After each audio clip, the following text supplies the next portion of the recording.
Okay, so here we go. We're getting into now Perek Tezvav, the 15th chapter of Sefer Shoftim. This is the most amazing time. I would like to say that this is the ascent of Shimshon. This is where Shimshon is rising. Unfortunately, next chapter he'll be declining. So let's enjoy this right now. Up till now, we haven't heard so much national story about him. All we've heard about is an unfortunate marriage and Sheva Brachos, right? It didn't go so well, but nonetheless, a wager was lost, people died, and Shimshon went home brideless. And that's really where we left off. Now we're going to sort of see as scales, as things grow a little larger. It's a short perek, it's only 20 psukim, but let's try to appreciate the drama of this story. So the first thing we hear about is that Shimshon decides he wants to get back together with his wife. So, after all, they are married. It was a little bit of an unfortunate ending of the Sheva Bracha ceremony, but nonetheless they're married. So off he goes. He goes to the times of the Katsir Chitim in the harvest of wheat, and he comes to his father-in-law's house, and he brings her a gift. He brings her some meat to eat, and his father-in-law says no. His father says, "No, you'll not spend time with my daughter." So when asking him what's going on, so he explains, it must have been a very delicate conversation, that he says, so you hated her, meaning you rejected my daughter, and so therefore I married her off to somebody else, right? As we saw. But don't worry, right? So it sounds like shopping in the bazaar, right? Don't worry, she's got a younger sister who's even better than her. Let's call it a deal right now. Now it works like that with possessions, but it doesn't work like that with human beings and relationships, right? That's not how relationships work. You don't do that. And Shimshon is very upset by this, understandably, and he says, "Nikisi apami plishtim. I am done with these Philistines. Ki osani emohem ra. I'm going to do bad for them." So what does he do? He goes off. He captures 300 foxes, and he takes flames and he places the flames in between their tails. So they're sort of running from the flames, but each of them are running in opposite directions. So you can imagine the pandemonium, the havoc. And they're running everywhere and trying to escape the fire. And they're both running and the fire's dragging on the earth. And he releases them among the crops. And they burn down everything because they're running amok. These flame-holding foxes, unable to escape the fire behind them, run through the fields, and everything is burned down in full season. That's what happens. So the Philistines are understanding, and you know what the area looks like. You go to visit the Otef Aza today, and you see how beautiful the fields are. And there's tons and tons of fields there. It's fertile, and there's so much going on. And you go there in the middle of the summer, which is sort of the Katsir Chitim is around about Shavuot, June-ish time, and you see the fields, and they're all full. Imagine all that burning down, sort of brings you memories of Palestinian kites, right? And so they and he goes to the fields, and the Philistines are aghast, like what's going on here? So they demand accountability. They set up a commission, and so they say, "Who did this?" So they say, here's the story. Shimshon chatana timni ki lokaches ishtavet ner l'mereu. Look, Shimshon's a little upset because his friend he was his wife, he's the compatriot and the whole business. So they understand that this is an upset husband. So what do they do? They try to rectify the situation. We want to make sure that Shimshon is happy. So where do they go? They go and they go to his father-in-law and wife and burn them to death. Which, by the way, they'd already threatened this, right? They'd already told them they would do this, right? If you remember, right? So they'd said to her, "If you don't give us the answer to the riddle, we'll burn you down." So they burned her down, right? So they ended up killing her. So they think now they have pacified. Here we go. So they think they've pacified the beast, so to speak. And now Shimshon looks at this and says, "Wait a second." He says, so he says, "Oh, you've opened up the door for further revenge." And he goes and kills him, thigh to calf, a great amount of people die, and then he runs as a refugee to a place called Sela Eitam, like this rock of Eitam. Okay, so a few things just to. This is the first section, so it's a pretty dark start off over here. So a few things to notice over here is sort of just it is worthwhile noting the serendipity of the timing that he comes. Meaning, if he'd come during December, and the rain had been falling, and the crops and the fields all looked like mud, this wouldn't have been such an event. So already the Malbim points out that there is a certain hashkacha. This happened just in the Ktsir Chitim. We don't know how long it was since his marriage. We don't know how long he's been waiting, estranged from his wife, that suddenly he comes now. But whether he decides to or doesn't decide to, whether he plans it or he doesn't plan it, at the end of the day, he's coming at a time that happens to be very apropos. Because as you know, in Israel, there is no rain during the summer. There's no rain.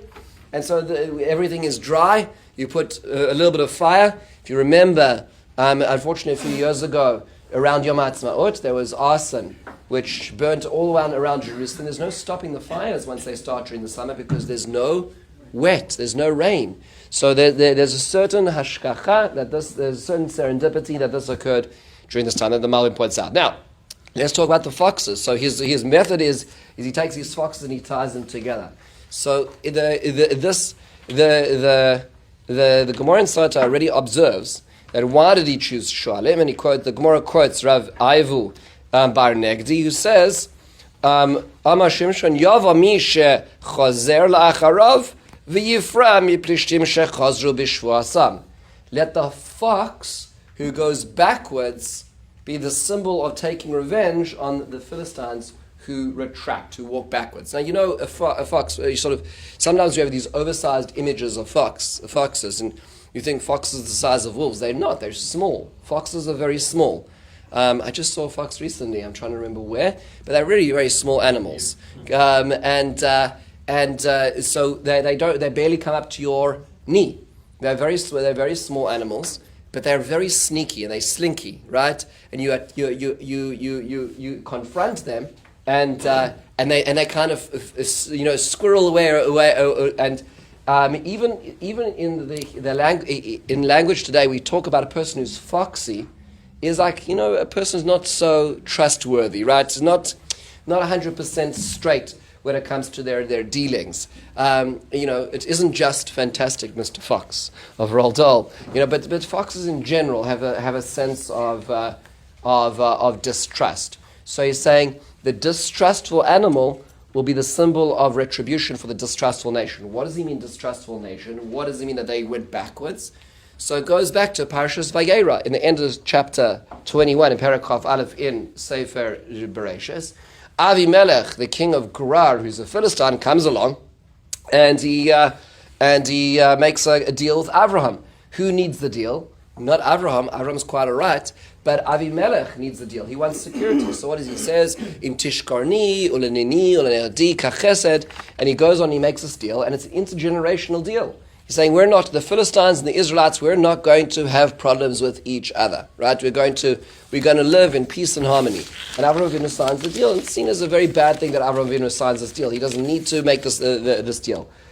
What is interesting is it seems to be that this deal always holds back Israel. So, for instance, even when the nation of Israel leaves Egypt, and they're going to go from Egypt to the land of Canaan, so it says at the beginning of Parashas Bashalach, they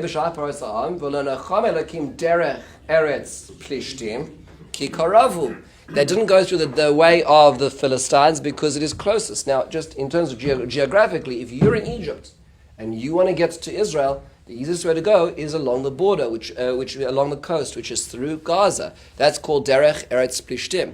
The problem is that the word in the pasuk ki because is incorrect. He didn't go through the closest through the Derech Eretz Plishtim ki karova because it's close. That's the reason you should go through that. Meaning they went circuitously. They went through the Sinai Peninsula, then they went through the Midbar Paran, and they went all the way around. Like what? Well, they should have just gone through Gaza. That's how you get to Israel, right? So, that's why they were down by the Yam Suf, which is at the bottom of the peninsula on the east side rather than the north side. So, what does it mean, Kikarov? The Mechilta says, Kikarov shvuasoi shalos hazakein. They were still within the constraints of the deal they made with Avram and Avimelech, which means they were still extant and they didn't have the rights to break that deal. That's what was being described according to the Medrash there, which means we were haunted by that intergenerational deal, and it continues to haunt us, but it doesn't seem to haunt them. What's interesting is even later on in the story, if you remember when David HaMelech tries to conquer Jerusalem, there's a whole episode that occurs there where the rulers, the Yevus, who are the rulers of the upper city of Jerusalem, they put what's called Ivrim and Pischim on the ramparts of Jerusalem. What that means, are these automatons, what is going on there? The Radak observes that in fact they put up an image of a blind person and a lame person. What's a blind and a lame person? A blind person refers to Yitzchak and a lame person refers to Yaakov. Why them? Because you are still bound by the covenant intergenerationally of your ancestors, which is you can't fight the Philistine. And in fact the Radak argues that the rulers of Jerusalem were not Jebusites of the Canaanite origin, but rather they were descendants of the Philistine origin, which means they continue to hold above our head this oath that we made not to hurt them. But they don't seem to see it that way. It's not bilateral, it's unilateral from their perspective, meaning you, the Israelites, can't attack us, but they don't seem to have that problem, which is now what Shimshon is saying. Shimshon is saying is you've walked backwards, you backpedaled your oath, so I'm going to burn you down with a creature which will also backpedals as well, which is fascinating. And this always reminds me of actually a famous speech given by Yasser Arafat, Yamach Shemai V'Zechra, may his bones rot. If you remember, in 1993, he courageously, right, and for this he received the Nobel Peace Prize, created the Oslo Accords with Yitzhak Rabin, and this was going to be a framework towards peace.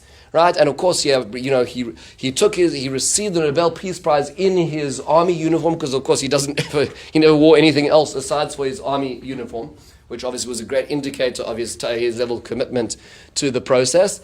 And famously, within a year, he was speaking in a mosque in West Street in Johannesburg, and this is the transcript of his speech. He says it in English. He made it very clear for us. He wasn't even speaking Arabic.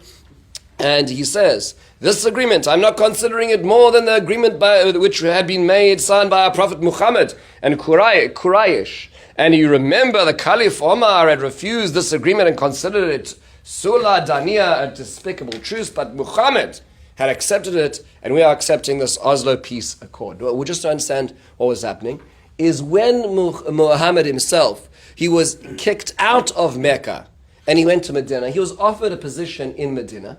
He now takes his advantage of his friends, among them being the Jewish tribes of Medina. He takes control. And then when he takes control, he cleanses Medina. But he has a water fight on many fronts. So what does he do? He makes a deal, and he knowingly makes the deal, knowing he's going to break it when he needs it. Which means, I'm making peace with Quraysh so I can attack Mecca. So it frees him up on one front. He captures Mecca, takes revenge upon them, eradicates the pagans and the Jews, and then he comes back to Quraysh and breaks the peace deal. Right, the way it's cleansed, the way Wikipedia says it, just listen to the cleansing of this, is the Treaty of Hadabiyah. It was a pivotal 10-year peace pact between Prophet Muhammad and his former tribe, Quraysh. It allows Muslims to perform pilgrimage and ensure temporary peace, allowing the new religion to grow unhindered. Though broken later, it ultimately paved the way for a peaceful conquest of Mecca. That's a very, very sanitized way of saying is that he knowingly made a peace deal that he was going to break, right? So, certain things have not changed in that sector of the world, and although the Palestinians are not the Philistines, as much as they'd like to think so, but nonetheless, the actions from that area of the road should not be lost on us. That's what he was saying? Is you're like a fox, you walk backwards, you make deals, and in the end of the day, it's only one directional. Today, the only part of the Oslo Accord which remains is the part that we have to keep, which is right. Today, the only thing is oh my gosh, how can a Jew go into Area A? Right? It's not allowed. What about the textbook reform? What about the economic investment? What about the policing of your own people? Everything else, right? Everything else as part of Oslo, zero. That's the same. It's the same. That's what Shimshon is saying. This image of the foxes has captured the hearts of artists throughout the generations. So I just put in over here a few pieces that capture this. Here's a piece of art from James Tissot in 1900 of him sort of lighting the flames, which are very realistic.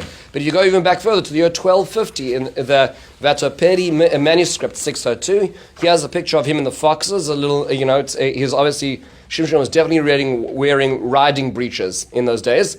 But it is quite a picture. But if you go back even further, what's amazing is if you look at this an unbelievable mosaic. This is in the 4th century in a synagogue in the Galilee, in an area called Chukok. They found this incredible mosaic. Much of it remains still as is, and you can see in the bottom area over here is the area of 2 foxes with a flame between them. This image of Shimshon's strength has captured the imagination of poets and of scribes throughout the ages, which leads us to the interesting question: is like, it sounds really fascinating because it sounds a little bit like another sign. Remember, Shimshon had a sign beforehand, right? What was his sign?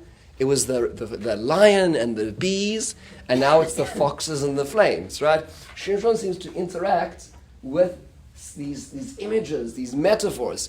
I'll tell you a really fascinating observation that I came across. The Rakeach, Rabbi Eliezer of Vermizia. Vermizia is what we call today Worms, which was another one of those grand Jewish cities, which is now a ghost town, Yehuda and Rhine.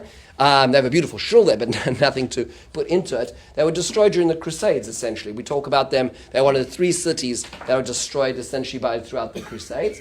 So Rabbi Eliezer of Vermizia, wrote a book called the Rokach, a deeply Kabbalistic book, and on Shir HaShirim, he has a section called Rimzei HaRokach, the hints. And he makes the interesting observation that the 300th word in the book of Shir HaShirim is Shualim, which is just fascinating to write. The pasuk is Ech zlanu Shualim, Shualim ketanim mechablim kramim. Of course, the word mechablim should not be lost on us in terms of contemporary expression. In the word today, mechabel means a terrorist, but nonetheless, it's the 300th word in the word Shir HaShirim is Shualim, and then he goes on further and he quotes the Gemara in Sanhedrin Dav Lamed Ches Amud Beis in source 12, where it talks about Rabbi Meir. Rabbi Meir was such an incredible darshan. Rabbi Yochanan says of him, Shalosh me'os mishalos Shualim ayol Rabbi Meir. Rabbi Meir was such a darshan. He had these meshalot, these stories, these parables of foxes. It's like this notion that fox parables have become the idea of conveying complex messages. And if you think about a metaphor for a moment, what a mashal is. A mashal is really giving a message in a particular way that not everybody understands, right? Because if you wanted everybody to understand, you would say it explicitly. In addition, it's not only that not everybody understands, it's that there's often multiple interpretations of what that is. So let's go back to our foxes for a second. Here we have the burning foxes. So the first thing the Gemara tells us is the fox is something which goes backwards. So that's why he's using that. But the tying them together for a second, if you think about it, if I were a Philistine watching this and seeing this happening, and I would interpret it like they did in the Psukim, which is, here you have a marriage, right? 2 people tied together, but they're being burnt apart. They can't stay together. Why are they being burnt apart? Why can't they stay together? Is because he was betrayed, right? Meaning to say, one level of messaging that he's presenting through this is what happened to his marriage. But the truth be told, that's not the only thing that could be said. Because if we scale it to a national level, what's he also saying?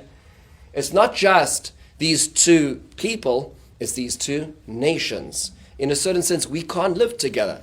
There's no way of us staying tethered together. And in a certain sense, he's trying to message us both of those, both personal and national. And the Philistines only see the personal, which is what he wants them to see. But ultimately, to us, we realize that the Philistines in Israel are going to be like water and oil. They're not going to be able to live together, and that's why he's using a mashal. Something which is really deep, we'll call it multiple layers of meaning that perhaps will unfold over the course of history, which is more complicated. Just as an interesting aside, who's the other person in Tanakh who always uses mishalim? He uses parables. In fact, he wrote the biggest book of them as well. That person's name is Shlomo HaMelech. He wrote the book of Mishlei, which are the book of Mishalim, of parables. And it is important to realize that both Shlomo and Shimshon have messianic tendencies, but fell, and they both fell through their relationships with non-Jewish women. Right? So it is worthwhile noting that there's complexity in the arc of both of these characters, which we'll trace a little bit later as well. Okay, interestingly enough, why does he kill all these Philistines after they burned his wife and father-in-law? So the Malbim says, well, very simple. He said, the way he says it is,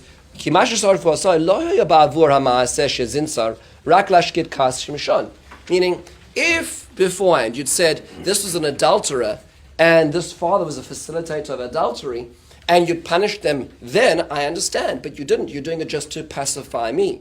Now that you open the door to that type of what we'll call honor revenge cycle, I'm in. Right? I mean, he's saying, you've now opened, I just burnt down fields. You murdered people. Aha, okay, now you've opened the door to murder, which means he's always allowing the other to take the wrong step first, and he just expedites that step, right? You just show distrust, I'll burn down your fields. You murdered, I'll murder, right? Which is always going to be the mechanism he uses. It's always going to be based on them. And therefore it's always seen as personal, even though he's ultimately achieving a great a goal at the end. Just in terms of the way they die, he says he cuts them down, mishok ad yorech, sort of like from their thigh to their leg. Right? The Radak points out that is the posture of a person running away. Right? Meaning it's the posture when a person falls in such a way, he's cutting them down from the back, which means that they're fleeing, right? This is a description of a person fleeing, and so they're not even facing him, right? That's how powerful he is in this description. Let's move onwards. He now runs to the Sela Eitam. He's hiding in the Sela Eitam, and the Philistines now ascend to Judea. Apparently, Sela Eitam must be in the area of Judea, in the tribe of Yehuda, and he's in this area called Lehi. And the people of Yehuda come up to him, and they say to him, "What are you doing?" So they send 3,000 troops to find. So the people of Yehuda asked the Philistine, "Why are you waging war against us?" They said, "Well, there's this episode, this errant, Israelite who you need to take care of." And they send 3,000 troops. They find him in the cleft of the rock. And they say to him, like, the Philistines rule us right now. What are you doing? He says, and he explains to them, no, I was just taking revenge. Right? They were bad to me, I was bad to them. It's all quid pro quo, nothing personal. So they say, listen, we don't have much choice here. We're not going to kill you, we're just going to tie you up and hand you over to the Philistines. Please don't make this messy. We'll just send you along, right? It's sort of like saying, we're just going to tie you to the train tracks. There's nothing. We don't want to hurt you. So they say, we just want to tie you up and give you over to the Philistines. And so he says, as long as you take an oath not to kill me, they take the oath. They bind him up in these new ropes. Which have not had any wear, and he sends them off to the Philistines. So just before we go a little further over here, just to understand, where is Lehi? So it's interesting, I found this unbelievably beautiful map. It's actually a folio of maps from Tolas Fuma in the year 1650. And these are the maps of the different areas of the tribes. Remember, the Christians are very, very interested in our history, because remember, they adopted our Bible, because the Christians did come from Judaism. And so they have a lot of interest in the Holy Land. And this is one of their maps. This is one of the tens of folios from it's called Pisgah, site of Palestine and the confines thereof, the history and the Old and the New Testament acted thereon. So in this, obviously, you can see it's in English letters. Well, the area that we're interested in is, you see on the top right corner, there's an area which says Pars, P-A-R-S, right? Just underneath it says Lehi. Do you see that? Lehi. That is Lehi, the area that we're talking about right now in this map from 1650. And they place it, you can see, by the way, there is Shimshon who's killing the Philistines, and there's a little pool of water. We'll talk about that in just a moment.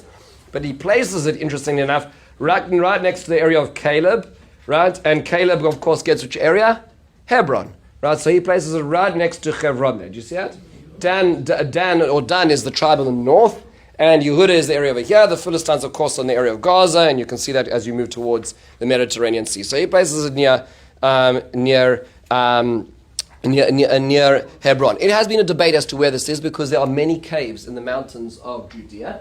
A number of archaeologists and writers have identified it as perhaps as one of the places it could be as a place called Kirbat Beit Lei, right, which is similar to the word Lechi, and that is actually found on the ways up to the mountains of Jerusalem, further north. There's an area. In fact, today there's an area which is a hike called Samson's Cave, and you can walk up to Samson's Cave. But clearly, whether it's further north or further south, and there's an entire essay on this particular topic by Jeffrey Chadwick as to where this particular area is where he was hiding. Of course, there's no archaeological remains, meaning he didn't build a city, he was hiding in a cave. Right, so it's very hard to know this, but it depends on what is found, what remains are found from what era around that area. But nonetheless, we're deep into the area of Judea. Right, so he did not run back to his territory, which tribe is he from again? Dan. He doesn't run back to Dan, he runs back to Yehuda. And it should dawn upon us that there's a lot of similarities between Dan and Yehuda. Right, there's a lot of similarities between those two tribes. The first you should notice is that Yehuda and Dan are both the two tribes who are called the Gur Aryeh, the lion. Right? Both Yehuda in the brachas of Yaakov and Dan in the brachas of Moshe are called a lion. It's also worthwhile noting that they are both candidates for Mashiach. And there's a Messiah who's going to come from Yehuda, that's Mashiach ben David. But Yaakov Avinu seems to think there's messianic tendencies in Yeshua Slakivisi Hashem in Dan as well. Similarly, there also happens to be that they're the two architects of the Mishkan, right? Betzalel is the architect from Judea, and Ahaliav is the architect from Dan. It's also worthwhile noting that the first tribe in all the travels is Yehuda, and the last tribe in all the travels of the 12 tribes is Dan, the Ma'asev and Ma'achnot, and in a certain sense they're adjacent to each other. I would wonder in a certain sense if Israel's laid out in a certain sense as a circular diagram, with Dan being the end and Yehuda being the beginning, which is why they're face to face by the regions. Dan is the area of Tel Aviv today, right? So that's where Dan is, that coastal strip, which is just above Yehuda, in a certain sense like a fan, right? Opened up and closed. Dan and Yehuda are next to each other. There's a lot of comparisons. And it's interesting because Yehuda is supposed to be the leader, but Yehuda is absconding. Yehuda is not presenting a leader right now. Who steps in is the tribe of Dan, this Shimshon, who now steps in and comes to Yehuda for aid. Right? So meaning you may not create a leader which is affecting you because you're also a neighbor of the Philistines. So why don't you show any leadership? And what do they say? Let's tie you up. Right? So there is in a certain sense an irony over here as well. Now, halachically speaking, are you allowed to do this? Are you allowed to hand over a Jew at the demands and the threats of non-Jews? And this is a very sad halacha, which unfortunately Jews have had to learn throughout the course of history. The Rambam talks about this in Hilchos Yesodei HaTorah, because we know the general rule is as follows: is that you do not give up your life to when being forced to transgress Judaism, except for 3 cardinal sins. One of them is murder. Which would mean to say is that if somebody says, God forbid, to somebody, I'll kill you unless you kill somebody else, what your response should be is, kill me, because I do not have the right to kill somebody else, right? If they say to you, transgress Shabbos, or I'll kill you, then you transgress Shabbos, right? As an example. So it's a different... So what happens if they say, we'll kill you, lots of you, unless you hand over somebody else to be killed, right? So, which is the case that we're dealing with over here. So Rambam talks about this, and unfortunately these circumstances have affected us many times in history. And the Rambam says in the Mishnah Torah, in source 19,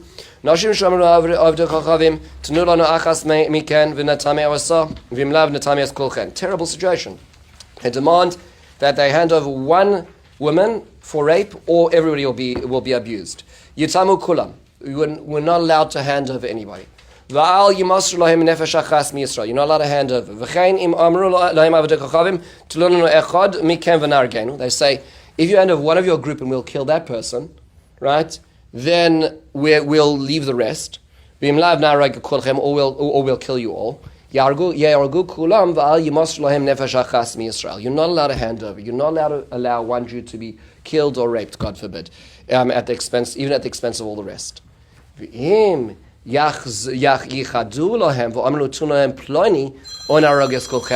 what happens if it wasn't that they said, give us any one of you? They say that specific fellow who's hiding with you, give us him or her, or we'll kill you all.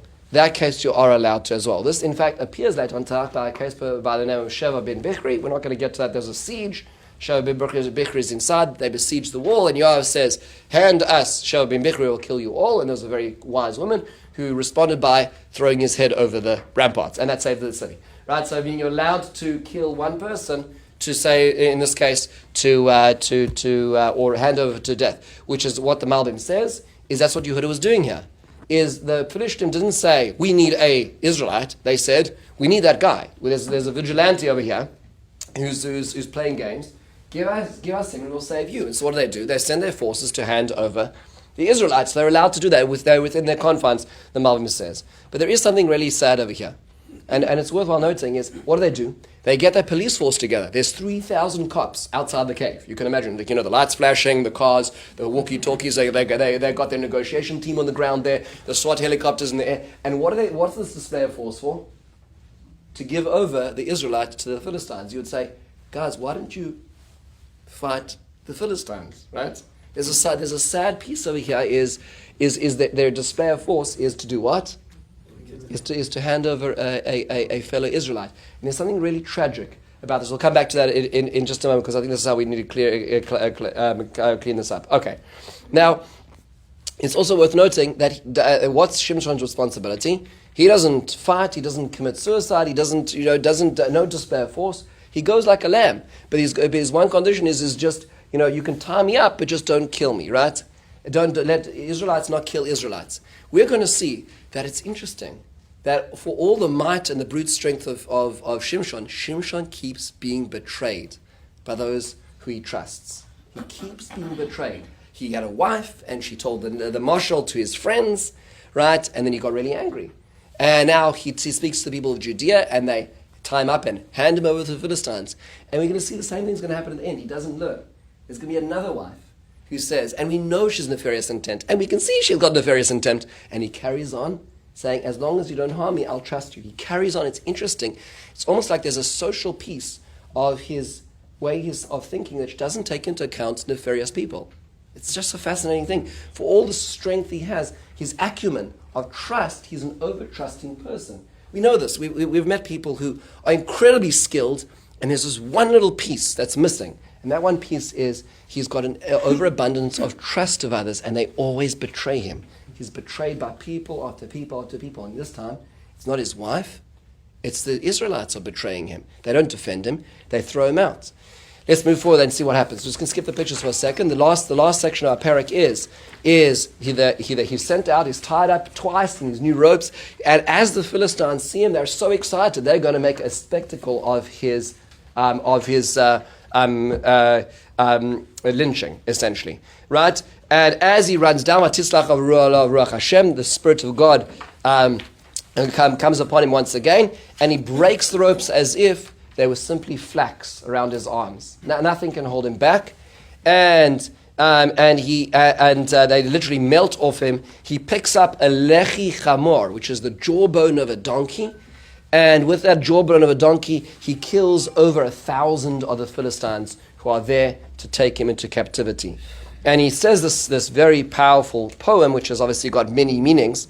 He says in source Pasuk Tes Zayin, Belechi chamor, chamor chamorasayim, belechi chamor, hikesi elef ish. Well, it's meant to be poetic, but it's with the donkey or donkeys of, now the word chamoratayim does not mean donkey here, it means chamorim. What's the word chamorim mean in Tanakh? It means piles. Remember in Parshas Shmos, right? So he says, chamor chamoratayim, so meaning with my donkey I created piles, but it's the same word, chamor chamoratayim, right? And so I killed 1,000 people just with this jawbone, right? And as he does it, he throws the jawbone down in a place which becomes known later on as Ramat HaLechi, the place of the jawbone, which is probably why the place is called Lechi today. And he then suddenly becomes very, very, very dehydrated. He's been hiding in the cave. He's fought all these people. He's killed them all with the jawbone. He's desperately thirsty. And he says to Hashem, he turns to God and he says, you gave me this great salvation. Now I'm going to die of thirst, and I'm going to be handed over to these Philistines who are uncircumcised.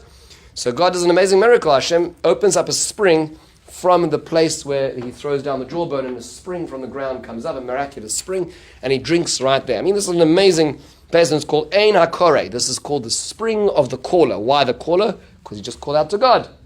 And we now end the parak by saying that Vayishpot es Yisrael b'mei ha'plishtim es Shimshon, he becomes the leader of Israel for 20 years. By the way, if you go back to that map from the Pisgah side to the Palestine, where you see where it said Lehi, you see him actually using the jawbone there, and you actually see the little pool of that's put in that map, because this captures the imagination. It's an amazing miracle which is done for him. It's all there in the top right of that map as well. And of course, the idea of the jawbone miracle has been captured in art, of course, across the centuries as well. Here's from the 1700s, the late 1700s, early 1900s, Die Heilige Schrift, right? Aus der Bibel from Richter Kapitel. And then later on, Samson defeats the Philistines. This is Simson for Slot. This is a Dutch portrayal of this incredible miracle, which is seen. I just put it before the section over here. So a few things just to notice over here is why is it a jawbone why is the jawbone of a donkey? So interesting enough, in ancient times, the jawbones of donkeys were actually used as sickles. Right, so it was meaning in the age before you could just go to your local hardware store and buy a sickle, right? So they would use whatever they had, and so you walk around, donkeys die, their bones are sharp, so they would use it as a sickle. So this is the time of harvest. So he finds the implement. The main point is that he did not plan this, right? I mean, the point is he's walking down the hill in trussed up, and he ends up coming down, and he picks up off the ground whatever he finds and just kills them with whatever it is. That's the point. There's no planning that goes into this. But the Gemara does make an observation. The Gemara says, why a lechi, why a chamor? Because a chamor, a donkey, is an impure animal.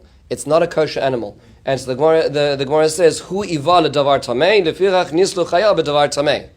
He took the mistaken, he desired something which was unclean, meaning he desired to get married to a person outside of of Israel. So his salvation comes through something which is not pure as well, which means to say, in a certain sense, there's a criticism of him. He's seen as sort of on the edge. Yes, he's performing a shiur, but it's on edge. It's not really so we'll call it glut in this respect as well. There is a midrash which says that in a Targum Yashan that says it was the jawbone of the donkey of Bilam.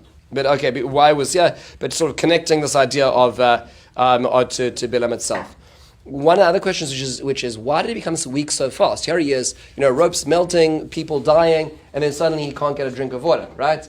So to me this indicates, and this is what the Mamno Eyes points out, is that this was clearly a superhuman strength, right? Meaning clearly God gave him unbelievable strength, but then God took it away as soon as the job was done, which is when he couldn't even move. Meaning, so like you have to realize the humility. And he was brought to this humility where he couldn't even walk to the local river, right? But he could just kill 1,000 people. Maybe it comes, as the Mamlo Eyes points out, is because, you know why? Because he's just celebrated himself. He says, I created piles of all those folks with this jawbone of the donkey. And then he falls down and he can't even drink, right? So then he has to call out to God. So he's humbled as he starts perhaps being a little arrogant, right? We as human beings have a very fast tendency to do that, right? We immediately take accolades for this as well. And interestingly enough, the Yehuda points out over here is that he calls them the Arelim. They are the uncircumcised heathens. And so he says, therefore in a certain sense he's saying my attribution of success is because I am mahul. I am circumcised, which means that I have a certain moral integrity. Well, that's going to come into question in the next parak, and so that might be his downfall. He's already set the standard as to why he deserves to win against them. We're going to have to question, is he living up to that level as well? And let's just close the parak with the observation, which is, usually you hear about the judge of Israel judging Israel at the end of their reign, which means that the way the capstone pasuk of every judge is, they judge Israel for X amount of years. Here's the thing, I don't want to give away the ending, but there's another chapter about Shimshon, right? We're in Perek Tezvav, there's Perek Tezzayin.